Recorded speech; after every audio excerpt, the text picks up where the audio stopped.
Welcome to Tree Talking Time, where we talk all things tree dogs, from the smallest fights to the largest hounds, treating squirrels to bears and everything in between. And from time to time, we might even run a little fast game.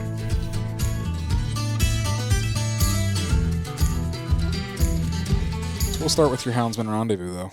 How was that? It was fun. It was pretty small this year. Mm-hmm. I think we branded 20 dogs, Okay. freeze brands. Mm-hmm. And then we did some microchipping, and really we just did we cooked dinner one night. It was a lot of just sitting around, Okay. and talking. And that was probably the nice part because it wasn't a field trial. There was no competition. Mm-hmm. There was no money really involved. It was just a get together. And we had a lot of guys come out on Saturday that came out for the branding and to hang out and see everybody. And then they took off. But, we're hoping it just keeps growing year after year. Was it at the I same... Oh, go ahead. Was it at the same place where all your field trials are held? So the Fern Ridge Hound Club, or Fern Ridge Tree Hound Club out of Lebanon area, Lebanon, Oregon, that's the parent club. Yeah. So they hold their field trials. It's at the Whole Oaks Lumberyard in Monroe, Oregon, which is really easy to get to, really. For guys that want to travel, it's right off of I-5. It's not too far out of the way, and it's in a real pretty part of Oregon. Yeah. But it's this huge old lumberyard. And have you seen pictures? Yeah, I asked somebody, at one point that I'm friends with on Facebook. I don't even remember who it was because I know a couple guys that are members, but I was like, what is this, place? The building looks pretty cool. I'm like, that what the huge heck? Barn is awesome. It's all open. And... it's all open. So the bottom floor of the barn is open. There's nothing except some runners for support. Yeah. But that's what I said, man. This gets big enough. We could bring a generator and a music box or a band or whatever. We could have a full blown barn dance. It's massive. But it was their old lumber mill. Yeah. So it's really cool. It's a big Christmas tree farm. It's a beautiful setting. It gets a great breeze, so it's never too hot. Yeah. But yeah, I rolled up and rolled the bedroll out and slept on the ground and kicked it old school for a weekend. It was a lot of fun. Well, it's also nice and shaded there, from everything I've seen. Oh yeah, the tree. I mean, it's all old growth, what we're camping in. They're looking at, we might move it next year because I got together with the club, Charlie, I know Charlie Merrifield and Willard and Kurt Wilcox and all the guys at the Fern Ridge Club. And I just had the idea of let's do something that's not competition. Yeah. Let's not do something that there's a billion vendors at, an old school, we had grand plans of some other things like kids events and this and that we'll develop as it goes on. Oh yeah. It's hard starting out. Yeah, and I think for the first year we had a pretty good turnout. I had a good buddy of mine show up. He's in his 80s, and he brought the whole family over and brought some pups and supported the club along with a lot of other club members. Good deal. Hopefully it keeps growing, man. I think as it goes on, we're gonna start doing some fun competitions and games. I don't know if you've heard about the old Ironman races, the Southern Oregon field trials we've talked about. But do some stuff we were going to do some telemetry scavenger hunts and maybe do some drag races. I've talked about getting a lure course machine and doing straight up bracket races for dogs. Do a drag race. But it's cool to see a club that was really hurting for membership not all that long ago. Even though membership's down, they're still super, super active. That's awesome. It's really cool. And they're all about family. So it's always fun to do something. I don't know if you want to say this, but I'm just curious, what kind of membership do they have? I couldn't give you the count. It's been years since I've actually even made a meeting. Gotcha. But I think the meeting turnout is probably a room full, to say it best. Gotcha. It's in Oregon, we're pretty spread out. My local club, we have 8 to 10 members. So, yeah, I know the membership's bigger, but active. There's actually a pretty good group of active people in that club that really make it happen. So they're just trying to keep everything going. Yeah. With our clubs here that are kind of fading, there's a few, like Cascade Hound Club with Jim Palmer. They've got, all the ones in Washington. We've got the Fern Ridge Club. So it's nice to see them still keeping things going. Yeah. Like you said, you're real spread out, so that makes it a lot harder. Yeah, I used to drive up to Fern Ridge every meeting. I'd leave here back when I made my own hours, and I'd just take off, whatever time of day, and get up there for a meeting and go hunting with the guys afterwards. And how far is that for you? It's about 3 hours, 3.5. Oh, geez. Yeah, it's a little bit of a hike. Yeah, it's I-5 though, so you just kind of jump on there and drive. Mm-hmm. But that's just kind of home. That and the Southern Cascade Hound Association. Those are the places that Danny and I really went to early on, and it's always going to kind of be home. Yeah. So yeah, maybe someday it'll be big enough you'll have a reason to come out here. Yep. Here I think I'm like, oh yeah, I've got a couple clubs within like an hour, and then beyond that it's, I'm a couple hours. Here, your local club's 3 hours. Yeah, local's 3 hours. No, the Southern Cascade Club, they're about an hour. 45 minutes to an hour, but that one's not too horrible. Yeah, that's my club's about 45 from my house. The funny thing is just when I joined that club, I was about 45 minutes from 3 different clubs. I lived literally like smack dab in the middle. And I've moved just far enough south that the other two are like 35 minutes now. So you're driving farther. Yeah, so I'm like I'm closer to 2 separate clubs that I'm not a member of than the one I am, but it's just where I joined years ago. Join all 3, man. And I'm the vice president, so. Oh, you got suckered in. Well, like I said, you got 8 members. I mean.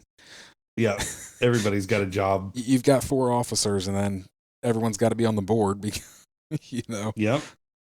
So. Pretty much. There's really nobody, like, there's nobody that can stand by and do nothing. Like, otherwise, we wouldn't have a club. I learned that a long time ago. When there's no one to stand behind, people got to move. You're better with a smaller crew sometimes and get it done. So, we manage. Sometimes by the skin of our teeth, but we've managed. Yeah. Taxes are the biggest thing. Taxes kill us. Oh yeah.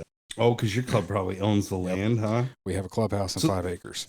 So how does that work? Because that's totally different to me. I'm not trying to hijack you here, but like those hunt clubs out there are way different. Like ours are just, we pay money and get together with our buddies and try to do something good for our image and our sport. But you guys actually have like memberships and hunt clubs and how does that work? That's a little different. Like our club, we own 5 acres in a building. It's just a coon hunters club that we host UKC night hunts out of.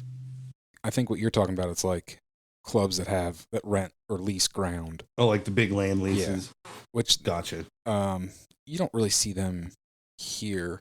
What you're kind of talking about, you see more down further south, especially the deer dog clubs and stuff like that. Right. Some of the bear hunters and stuff, they lease timber company land, and so, and every one of those. So you guys got to pay property taxes and all that to keep the lights on. Yeah.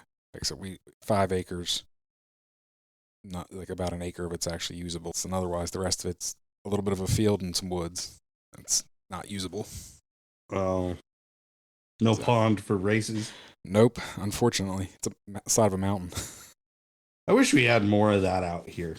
Like there's a good one down in California at the Galt races. Yeah. But God, for me, that's a long drive. And usually it's so stinking hot. Mm-hmm. Just hauling a dog down there is bad enough. Yeah. It's 110, 115 sometimes.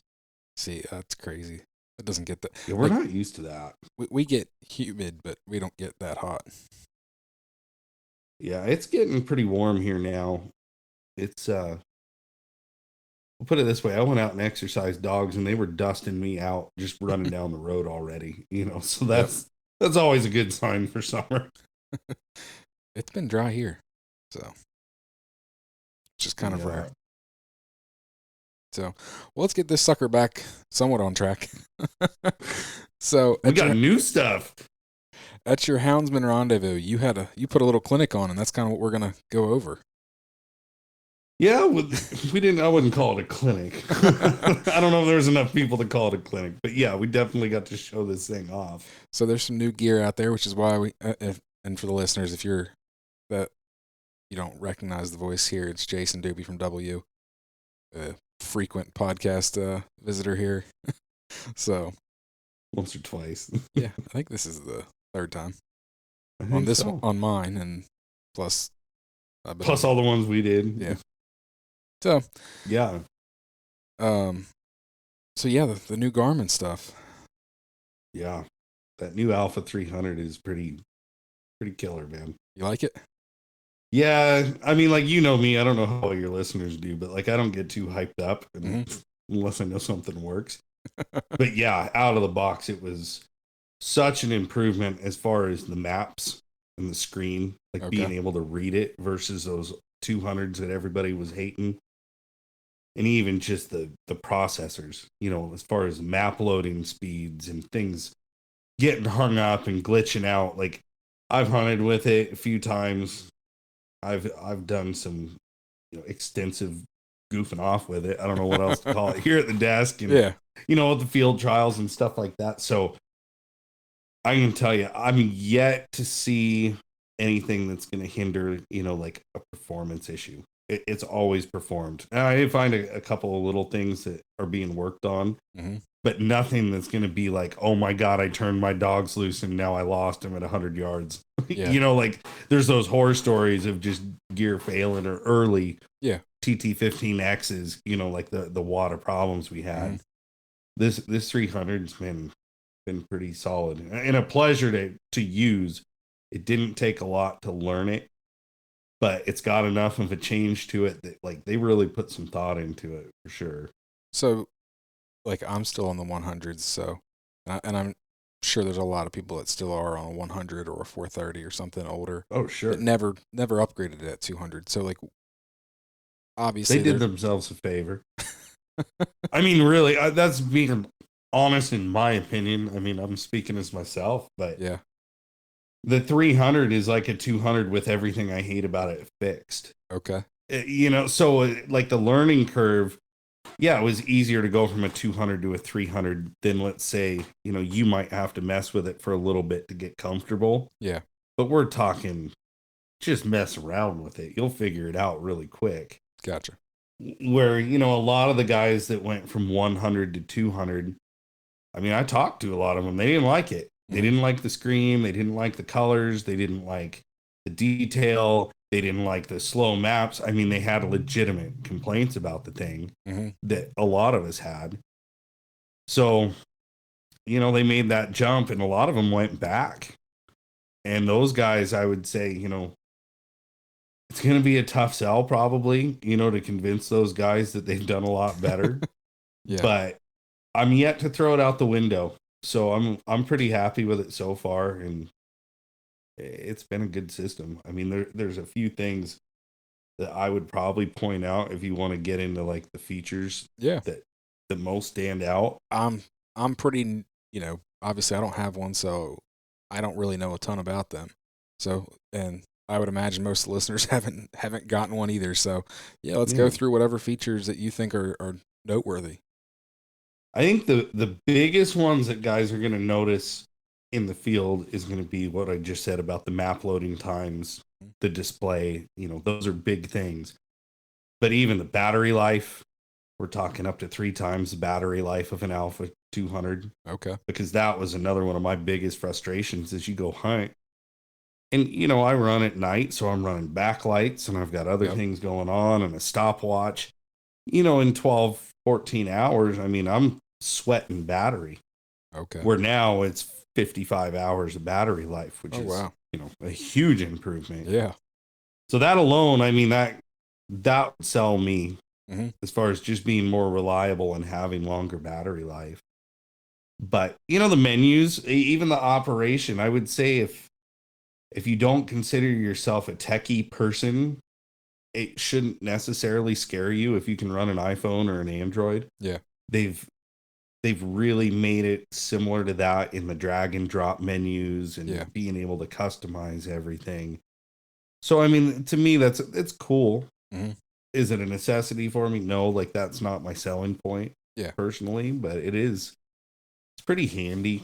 Yeah. Especially, well, like you said, added key bars and all kinds of stuff. Not everybody's tech savvy. Not everybody sits there and messes with their unit other than when they're in the woods and trying to figure something out. And so being user friendly is very helpful. Yeah, and there's still going to be those guys that it's just not right for them. Like, I'm not going to say it's right for everyone, but the hard part is the way things are going. You know, those Alpha 100s, they're getting discontinued. Yeah. You know, those are going to be a thing of the past at some point. Mm-hmm. So, do you jump now? Do you jump later? What's going to happen in the next 5 years? You know, like, it's a constant game of Russian roulette, it seems like. But I would say,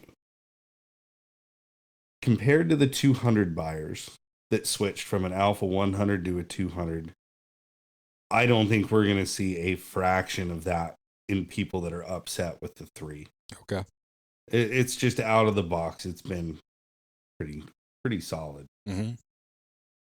But again, battery life, that's a huge one for me. I think the group share features. So, like, you know, on your Alpha 100, you can share a dog to another unit. Yeah. Either wirelessly or give them track and train codes. Yeah. Well, on the 200 and the 300s, you have groups you can place dogs into. So I can have all my callers. I can save all my buddies. Well, now you can take and share from a 300 to a 300 an entire group. That's so you're not moving one dog at a time. You're moving up to 20 at a time. Yeah. And for guys, you know, like I think of Wisconsin, Michigan, and West Virginia, you know, the big bear hunting states. Yep. You know, guys are traveling. Yeah. You know, they're coming from A to B to go hunt. Yeah. And they can share it all in one button press, basically. So that's you hunt with one group one day, another group another day, and that way you can just, here, I got this, you know, these guys, this guy's dogs, this guy's dogs. Yep. Enable and disable them. I mean, that makes it nice because you're not having to unload them and, you know, repair the collars and whatnot. Mm-hmm. But I think that's going to be a really big feature. I think that's going to be a real popular one. Now, honestly, for me, the whole reason I've stayed with the 100 is it works, but so don't necessarily need to fix something. Yeah, they're a great system. But B, a lot of the advantages I saw with the 200 and even with the 300 now, I see them more of an advantage for like a big game hunter. Like, is there, over somebody like coon or squirrel hunting? Like, is there an advantage for a coon or squirrel hunter? Like, obviously, you said the maps over the 200, but anything other than that you see that would be a good selling point for me as a coon hunter that, you know, I hunt 1 or 2 dogs at a time, so. Right. I mean, I think as far as the tool of tracking and training, they all do the same, right? Okay. They're going to track and they're going to train. But advantages, I would say a key one that might stand out to guys hunting a lot of private properties would be what's the name of it? The Garmin Outdoor Plus maps. Okay. Which you can subscribe to with your Alpha 300. And you're going to get all the map information you could want. You know, so that's a new one for the 300. Well, since you mentioned the Outdoor Plus, it was something I definitely wanted to touch on. Yeah. I'll sound like I'm dumb for a minute. It's still new to me, too. And obviously, with every new piece of gear, there's always technical difficulties. And I know Outdoor Plus has had some of those already. So have you seen those been resolved or? Sounds like it's all resolved. Okay. At least that's the word I got. I'm still in the process of getting mine squared away, but I had some issues with my Garmin accounts and emails not matching up. So I think my issue is unrelated. Gotcha. But I did talk with a couple of my buddies that work with Garmin, and they said they got it all resolved. Okay. So going forward, it should be a $49.99 annual subscription, and you can download your bird's eye, your what do they call them? Rapster maps. Raster. Like an old Forest Service looking map, like a paper map. Yeah. But you can zoom in and out. You know, as far as coon hunting, that's the hard part for me because I don't live in that world. Like we did coon hunting and I love coon hunting, but it's very different out here. You know, if somebody were to pair a 300 with a T20 though, Like, you know, the track only, that's going to be approved with UKC, AKC, all of them. Yeah. You know, you can use the new tracer lights, which are, it sounds like, only going to be accessible with 300 handheld. Gotcha. So you'll have multiple colors if you're hunting multiple dogs. Mm-hmm. I could see that being an advantage. Yeah, definitely. It's kind of nice having those lights, and you can kind of see where your dogs are at. And like you said, having different colors, you could easily, you know, make one blue, one red, and then you can actually, without even looking at your handheld, you know, which dogs. Yeah, I'm looking forward to it. I really want to get my 25s. I'm waiting like everybody else, but you know, it's nice because even on a 2.5 second update, when your dogs are packed up and wadded up tight, you know, that update rate is what it is. You know, it's going to lag. It's going to be there. You know, who's really up front when you can look out and see the colors. Yep. You know, it's pretty obvious who's out front. So I'm looking forward to getting to use that a bit. Yeah. And I mean, I'll piggyback on that. This is one that I haven't messed with a ton. I did a little bit, but there's new map overlays for speed and barking. Okay. So, like, you know, you have your dog alerts where if a dog barks over 20 barks a minute, you get a little buzz and it tells you. Yeah. Well, now there's one for a speed threshold.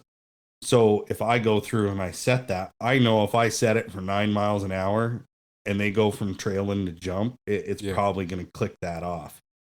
And it'll actually send me an alert, and it'll change the color of the map display. It'll give it a little different. It's like a spotted or a dashed trail in a different color. Yeah. So you can see, oh, they jumped it right here is where it jumped. That's pretty cool. You know, that's nerding out stuff for some people. You know, I do. Yeah. But, you know, Joe Blow, I know Buddy, he could care less about it. He says, but if you're excited, you know, wind on it, because it's, you know, for a night hunter, I'm looking at everything, you know, and I'm sure you guys are aware of that. Like, if a dog is trailing and it's 400 yards from a road and you can see it's trailing at a couple miles an hour, that's a lot different than heading towards that road doing 9.5 miles an hour jumped or more. Right. Yeah. So I think like those little pieces, it's hard to put a price tag on it and say like, this is what makes it worth it. But the combination of everything is just kind of all falls together. Yeah. But yeah, other than that, the coon hunting side, I mean, most of you guys are running 1 or 2 dogs. I'd say anybody running 3 dogs or less, the learning curve's super short because the way you can set up your training buttons and all of that, you can just simplify it. Okay. Yeah, that's honestly one thing I've not liked about my 100 is when you go to switch from one dog to the other, you know, and you got to scroll through all of them. And touch screen, and you got alerts going off, and and you're trying to get to, you know, I don't know, you're the 3rd or 4th dog in your lineup, and you know, you got to scroll past everything else, and like you said, alerts are going off, and it's like, you know, that dog's running a deer or something, and you're trying to get to it quickly, and of course, sure, that's when it seems to always something's messing up. Yeah, because you got to click to clear the message, and then you got to click again. That's why the 200s, when they brought in those side control buttons, that I was super leery of at first. I didn't know how I would like it, but now that I have it, hands down the way to go. Yeah. Because you can just scroll right through. Like, I keep my training pages probably different than 90% of people out there, but I have all 6 of my dogs in there twice. Okay. One's on a tone, one's on a continuous. So I can hit that button up and down and just roll from one to the next. So it's kind of handy when you're hunting a pack of dogs for sure. Yeah. Well, and you mentioned something we didn't even, like I didn't even say. They rolled with the 300. They rolled out new collars. So what's the benefits of these new collars besides the new lights that they added? Different colors. Yeah, it looks, everything got slimmed down. You know, the battery housing is more like a mini. Okay. I'd say in between a mini and a full size. So they were trying to address the issue with the short dogs hitting their legs on the battery cases. Gotcha. And then there's also going to be an additional GPS strap that you can get in a mini size so that you can make that mini collar into a mini version. They're not going to sell a mini version, but you can buy the additional GPS pack. Yeah. And you can change that yourself. which I think is the number one in my mind. Like that's the number one biggest improvement to a guy who's hard on equipment. Yeah. Because instead of having to send a collar in to refurbish it every time you break a GPS strap or wire, you can just have one in your toolbox, literally in your truck, and swap it on a tailgate if you have to. Yeah. It's now a serviceable part. Yeah. I know somebody. So that's definitely a big one. Multiple TT15s that need to get sent in. Yeah. Yeah, you might want to do those before they shut them off. I'll make sure I tell him.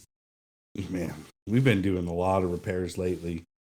But, most of them are that GPS wire. So it's kind of a toss-up. They are still a collar that's going to be a reliable unit. It's going to have better battery life than a regular 15. They don't have quite as much as the X. Okay. But, then you could get into the additional batteries. I mean, yeah, we'll roll into that. You can do the extended life batteries and bump it up even more over an X. Mm-hmm. So it's like this build your own pizza of a collar now. But I know we're all waiting on them. I'm waiting to get mine. I'm pretty excited. But when do they come I know out? During the testing process, they've had really good success with them. Like awesome. It should be a collar that we can feel very confident in. As always, you're going to have bugs. I mean, that's just how it is with new gear. There's going to be something that gets found. Yeah. But I know when I was talking with Buddy about it, I said, I need to buy some collars. Should I go with these or should I go with the X's? And he says, hands down, go with the 25s. Okay. There's longevity wise, that's where I think the benefit's going to be as well. They're going to be supported longer. Yeah. We've got a new design, with changeable pieces, user serviceable. I just think going forward, it's going to be the best option. Yeah. But they've got other new features too. The dynamic update rate. Mm-hmm. That, I mean, you can go down a rabbit hole on that to conserve even more battery life. Yeah. Explain what that is just a little bit. The dynamic update rate. So that's a pretty cool feature. It is. I'm excited to try it because I don't know, again, like with the speed overlays, I don't know how it's going to work real world and if it actually is as cool as it sounds. But what it'll do is it will take your collar update rate and it's going to directly correlate that collar's movement and speed to what it's going to change the update rate to. Mm-hmm. So if a dog is let's say trailing along real slow, it's going to give you an update rate, but it may be a 5 second or even a 10 second. Yeah. It's not going to be a 2 minute. It still wants to know where that dog is, but it's going to kind of raise and lower the update rates to match that dog's performance. So let's say we're trailing along. You've got your update rate set and those dogs jump and tree. Well, now you're clicking off the same signal in the same place every, let's say, 2.5 seconds using battery life. So it's going to automatically kick that down after it sees it in the same location and realizes it's not moving. Yeah. It'll back that update rate off. So you'll only be sending every 10 or every 30 or up to the 2 minutes. Mm-hmm. So it'll save more battery life. And let's say that dog were to leave, it's going to sense movement and it's going to change that update rate back. So it's kind of like you're just feathering the clutch. Like, you know what I mean? It's going to constantly be looking at getting you the maximum performance with retaining the most battery life. Now, I don't know if you're going to know the answer to this since you don't have any real world experience with it, but say I'm in the mountains and I lose signal on a dog. What happens with that dynamic update rate? If you lose signal on the dog, what happens to the update rate? Yeah. The dog crosses over the mountain and now I've got nothing. It's just a question mark. I'm going to go out on a limb and say it would stay at its current update rate until it gets a signal to change. Gotcha. But you know what? I am going to probably get schooled by Buddy on that one, and I'm going to have to look it up. I wouldn't quote me on it. Yeah. But I would assume that there's some kind of, like, I don't think it would default to, let's say, the 2-minute update rate. Mm-hmm. Because it would have to pick one if it doesn't have a signal, right? Yeah. Is how I'm thinking it through. So I would assume it would have to stay at the update rate it was. But again, I don't know. Gotcha. I'm going to have to look into it. You're going to get me fired, Ben. I just know that's something that, like, when I bear hunt in West Virginia, a dog goes over the mountain, and it's not uncommon to lose signal with them. So, yeah, I just didn't know what that looked like as far as that update rate. Yeah, you know what? That's a good one, and I'm going to have to ask Buddy about it for sure, because I don't know. That would be my best guess, but I've been known to not be the smartest guy in the room a time or two. You know, if he wouldn't be, ditching us for a meeting with Garmin, he could answer that I question. know, right? I felt bad. I sent the team a message. I'm like, is Buddy going to make this podcast? Because he's been, messing with it a lot, and he knows it a lot better than I do. But they said, yeah, he's on the phone with Garmin right now, so I figured he was probably busy. Yeah, I would assume so. But I think it'll be a cool feature. I don't know. I'm one of those guys. I want to know where they're at all the time. I don't care how much battery it eats. Oh, no, I agree. The other cool feature about the collars is the how they automatically update with hooked to your Wi-Fi. Yep. Yeah, that's a pretty cool feature. So now, well, you wouldn't know this because you got an Alpha 100, but like Alpha 200s on up, you can connect them to your wireless internet and they'll automatically update when there's an update available. So now these new 25 collars and T20s, they've gone to that where you can set them up with your Alpha 300 and get the Wi-Fi all set up and connected so that when you come home, you plug them in. Once they've been on a charger for, I believe it was 20 minutes, it'll start scanning for Wi-Fi and it'll pull its own update. So you don't even have to plug them in anymore to update them with the computer. My wife's not going to be happy when I eventually upgrade because I have to bring some stinky dog collars in the house. Where usually I charge them out in my garage, which is away from the house, but I don't think it's going to be good enough to get the Wi-Fi signal out there. Yeah, you need to get one of those little boosters or something. Otherwise, I'll be out there. But yeah, that's a really cool feature that's going to be nice. Because a lot of guys, it still amazes me. I'm guilty. I know you are. Like, it amazes me how long guys will go without updating anything. Yeah. Or even know that you can, like, I still have people say, you can update a TT15. If it's not broke, don't fix it. And I'm usually a big fan of that. Like, I'm not going to try to convince you otherwise. It's working. Don't worry about it. A lot of them, I would do these updates for guys at trials, or I'd go to meetings, and we'd update their stuff once a year. Where now it's like every time you plug it in, it's going to get an update if there's one available. Yeah. Which might sound stupid to some people, like, why do we need the update? But there's a reason for updates. Especially right now, as they're figuring things out. Yeah, they figure all of the repair tickets and all of the complaints and all of the glitches found. That's most of it can be corrected with software.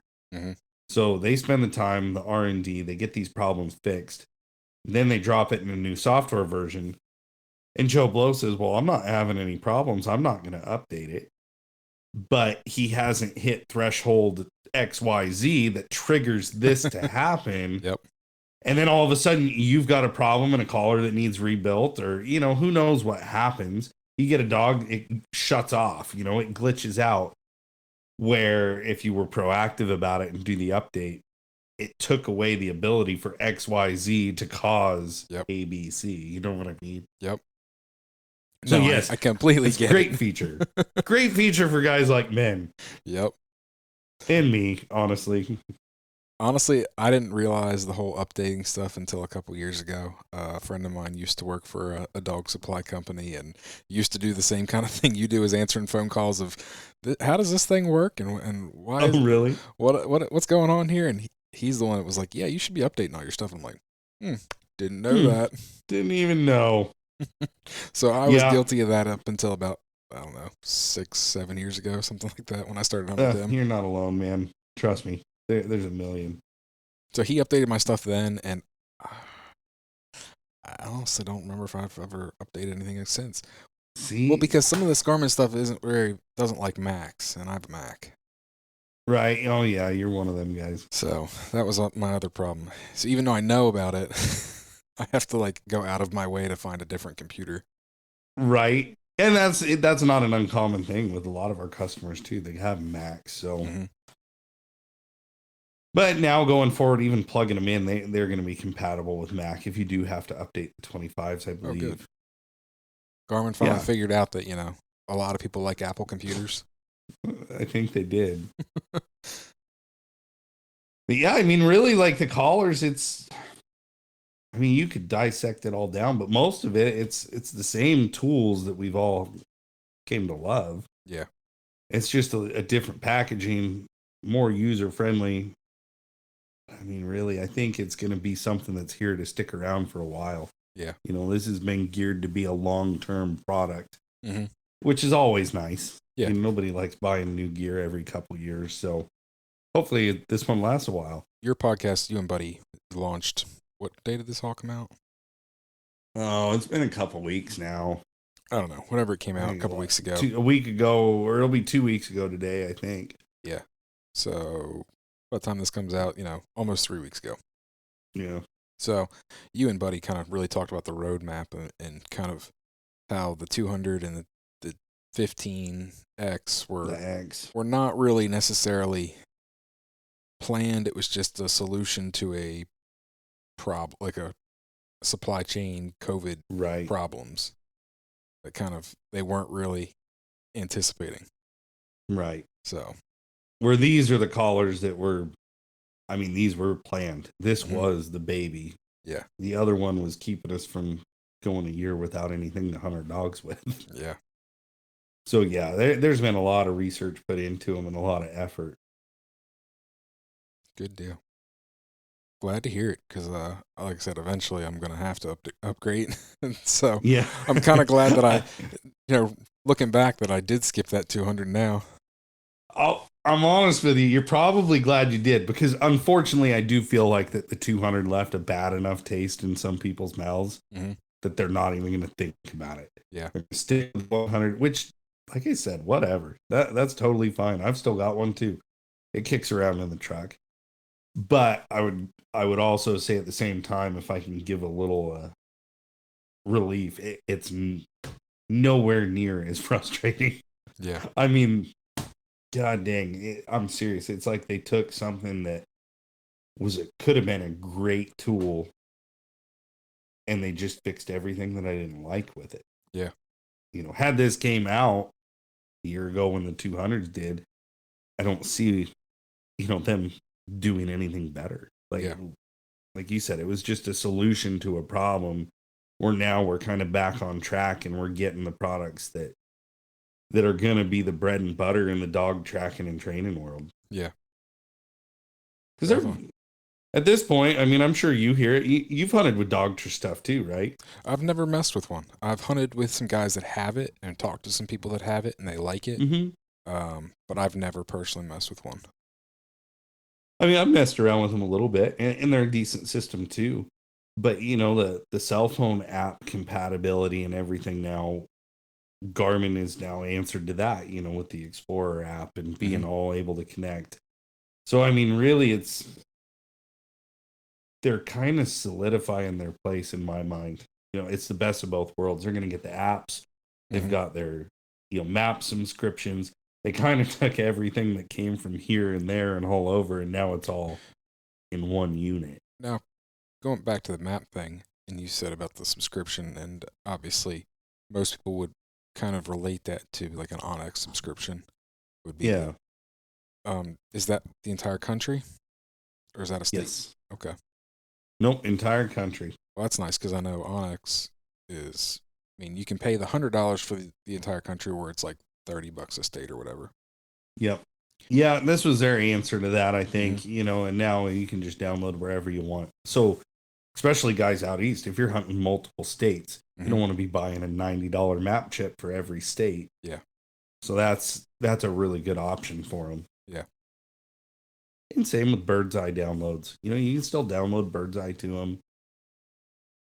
So it's a lot more let's say easier on the pocketbook. I think if you go that route for guys that are doing a lot of traveling. Yeah. Now, does the mapping have landowner information? Yes. Okay. Yep. It's literally, I mean, as I started digging into it, there's more maps than I would know what to do with available. So basically, it's obviously not Onyx, but yeah, you can't say that. But it's basically it's Garmin's it's Garmin's response to that.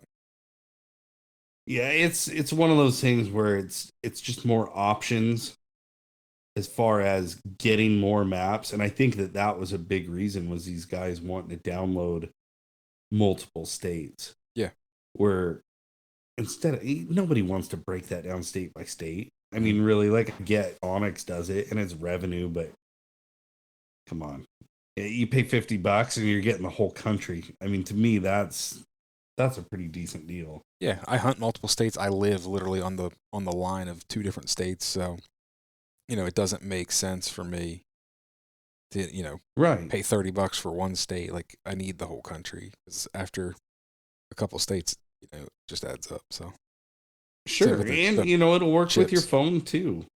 It's all going to be part of, like, this Garmin ecosystem, the link between your handheld and your phone, and now, there's a lot to it. Question for you.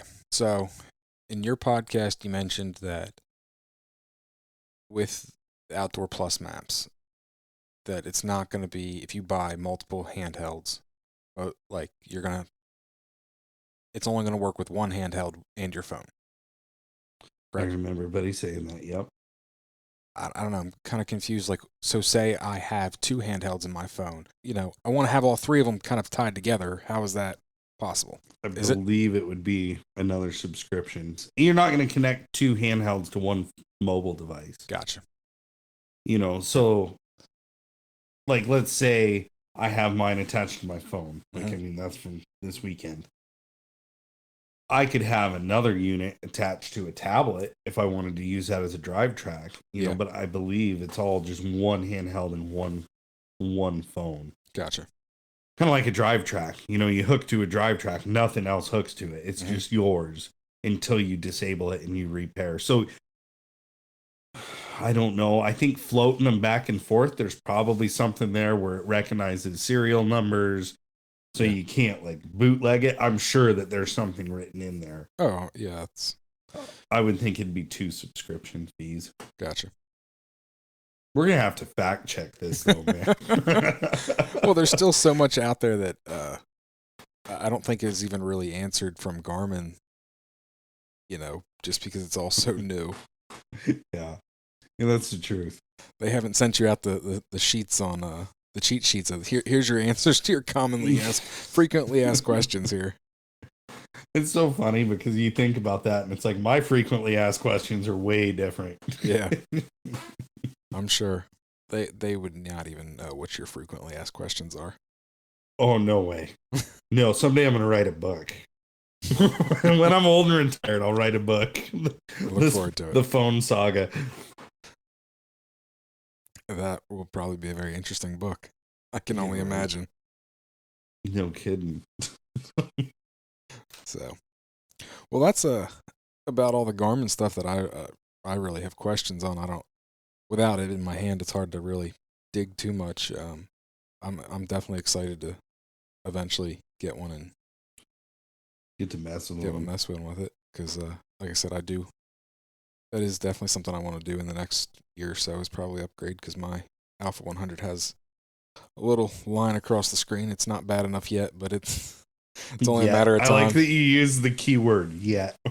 I'm not dumb. I realize it's going to get worse. Yeah, you just hope and pray it doesn't happen at the wrong time. Yeah, pretty much. So yeah, you'll be happy when you do it. Mm-hmm. Like, I know it hurts a little bit at first, but you'll be happy with it. I will almost guarantee it. I was looking forward to the 200.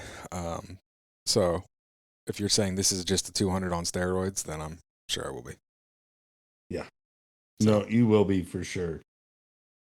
Obviously, everybody, if you're looking to upgrade, DU Supply is your place to go. Give us a call. And you can visit us at www.dusupply.com. And while you're there, you can go buy yourself a Tree Talking Time shirt. Heck yeah, man. Those things are cool. Yeah. I like the design on them. A couple. It's simple. Well, obviously you took my order. I just got a couple more. Yeah, Ben had to order his own shirts because you guys aren't buying enough of them. You should probably work on that. Well, I needed a couple for when I went away. I was like, I need to be repping my own stuff here. Yeah, right? You better be. Did the heat transfers work for you? Were you able to get them to apply? Yeah. Just had to bump the heat a little bit. Yeah. My heat we were at like 315 or something, which wasn't hot enough. Yeah. So. No, they're cool shirts, and everybody listening, you should just support Ben. Really, like what he's got going on here is really cool. I appreciate all the support from you and W. And I mean, when I say you, I mean personally, you've been very supportive. So. Oh, no problem, man. Like I said, I'm glad to do it. I wish I was smarter sometimes. I'll see if I still have a job in the morning when Buddy hears this and has to correct me on something. He ain't gonna listen to this. He doesn't listen to mine usually. He doesn't listen to podcasts unless he has to. Oh, man. So it's because we've done like 300 freaking episodes, man. Yeah. I think, well, I don't know if we're that far in. How far are we? 294 tomorrow will be. Not counting bonus episodes. So, I mean, we're probably over 300 by far. But what's a bonus episode? Oh, early on, before we went to 2 days a week, we started throwing kind of an extra one every month as a bonus episode. Gotcha. But we didn't want to commit, you know. And then we were 3 days a week, and now we're 2 days, and it's sometimes 2 is tough. Luckily, Steve, man, that guy he's a rock star. Like, right? I mean, dude is like killing it. He's got great episodes. I know the one that's coming out Monday, so that'll be after. This will launch afterwards, right? This isn't going to go until Tuesday. Yeah. I know it's a really good one. When he calls me and he says, Jay, if you get time, listen to this one. You'll really like it. Well, like he's never he put his wrong. teaser out. It's with John and Randy and guy that handled Triple S. Yeah, guy that handled that. Yeah. Dog. I've been listening to it in between calls today, man. It's going to be a good one. But thank God Steve's around. He's an animal, just cranking them out. He got me 2. I think 2 this week. Yeah. We all got to plan our vacations and time off because we got to get podcast episodes ready. Yep.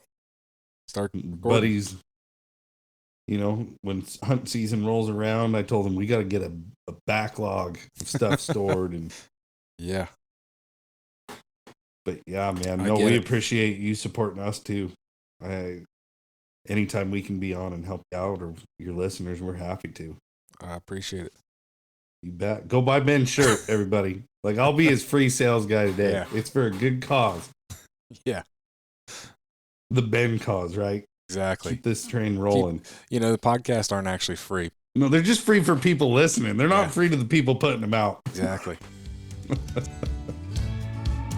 You can find me on Facebook and Instagram at Tree Talking Media. And until next time, keep them talking in the timber.